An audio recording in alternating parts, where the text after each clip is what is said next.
નમસ્કાર મિત્રો, શું તમે ક્યારેય જંગલમાં ઉગેલું વાંસ જોયું છે? જે દેખાવમાં પણ ખૂબ જ સામાન્ય છે. વાંસ કુદરતનો એક એવો અમૂલ્ય ઉપહાર છે જે મજબૂત, હળવું, લવચીક અને પર્યાવરણને અનુકૂળ હોય છે. વાંસમાંથી ઉપયોગી ચીજવસ્તુઓ બનાવવાની કળા ભારતની સૌથી પ્રાચીન અને પરંપરાગત હસ્તકળાઓમાંની એક છે. ગામડાઓમાં લોકો સદીઓથી વાંસનો ઉપયોગ ઘરગથ્થુ સામાન, ખેતીના સાધનો, સંગ્રહ માટેના ટોપલા, ફર્નિચર અને સજાવટી વસ્તુઓ બનાવવા માટે કરતા આવ્યા છે. આજના આધુનિક સમયમાં પણ વાંસ હસ્તકલા માત્ર પરંપરા નથી રહી, પરંતુ તે એક મહત્વપૂર્ણ રોજગાર અને ઉદ્યોગ તરીકે વિકસ્યો છે. જ્યારે એ વાંસ એક કુશળ કારીગરના હાથમાં આવે છે, ત્યારે એમાંથી જન્મ લે છે કલા, રોજગાર અને આત્મનિર્ભરતા. મિત્રો, આજે આપણે એવા વ્યવસાય વિશે વાત કરવા જઈ રહ્યા છીએ જે પરંપરાગત પણ છે અને કમાણીનું સશક્ત સાધન પણ છે. વાંસના હસ્તકલા કારીગર અને વાંસની સાદડી વણનાર કે વણકર એટલે શું? તેમના મુખ્ય કામ શું હોય છે? હા, વાંસ હસ્તકલા કારીગર એટલે વાંસમાંથી ઉપયોગી ચીજવસ્તુઓ બનાવનાર, જે વાંસ કાપીને, ઘસીને, વાળીને અને વણીને ઉપયોગી અને શણગારની વસ્તુઓ બનાવે છે. તેને વાંસ હસ્તકલા કારીગર કહેવામાં આવે છે. જ્યારે વાંસની સાદડી વણનાર કે વણકર એટલે એ એવો વ્યક્તિ છે જેમાં પારંગત બની આજીવિકા મેળવી શકે છે.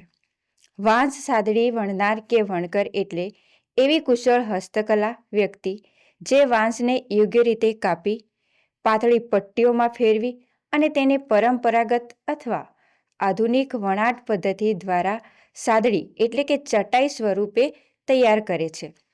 વાંસને પટ્ટીઓમાં ફેરવી તેને વળીને ઉપયોગી અને ટકાઉ સાદડી બનાવનાર કુશળ હસ્તકલા વ્યક્તિને વાંસ સાદડી વણકર કહેવામાં આવે છે.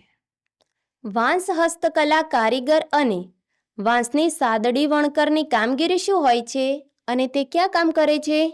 હા, તેમની કામગીરીની હું વાત કરું તો વાંસ કાપીને તૈયાર કરવું, પટ્ટી બનાવી તેમાં વણાટકામ કરવું, ડિઝાઇન મુજબ આકાર આપવો વગેરે સમાન કામગીરી છે. અને હસ્તકલા કારીગર વાંસમાંથી ટોપલા, ખુરશી, ટેબલ, ડેકોરની વસ્તુઓ બનાવે છે. જ્યારે સાદડી વણકર ચટાઈ, સાદડી વગેરે બનાવે છે. ત્યારબાદ જરૂર મુજબ વસ્તુઓને ફિનિશિંગ આપે છે અને પોલિશ કરે છે. ગ્રાહક ઓર્ડર મુજબ કામગીરી કરે છે. તેમના કાર્યસ્થળની વાત કરું તો? જો હું એમના કાર્યસ્થળની વાત કરું તો ઘર બેઠા કુટીર ઉદ્યોગ શરૂ કરી શકાય અથવા હેન્ડીક્રાફ્ટ વર્કશોપ અને એક્સપોર્ટ કંપનીઓમાં કામ કરી શકાય. ગ્રામીણ કુટીર ઉદ્યોગ, હસ્તકલા સહકારી મંડળમાં કામ કરી શકાય અથવા પોતાનો વ્યવસાય પણ શરૂ કરી શકાય છે. વાંસના કારીગર બનવા માટે વ્યક્તિગત ગુણો કેવા હોવા જોઈએ? હા, સર્જનાત્મકતા, વાંસમાંથી કંઈક નવું અને સુંદર બનવાની દ્રષ્ટિ, હાથની કુશળતા જેવી કે વણાટકામમાં ચોકસાઈ લાવવા માટે હાથની નિપુણતા, સ્વતંત્ર કાર્યશક્તિ, આ વ્યવસાયમાં વ્યક્તિ પોતાની મરજી મુજબ અને સ્વતંત્ર રીતે કામ કરી શકે છે જેવા ગુણો હોવા જોઈએ.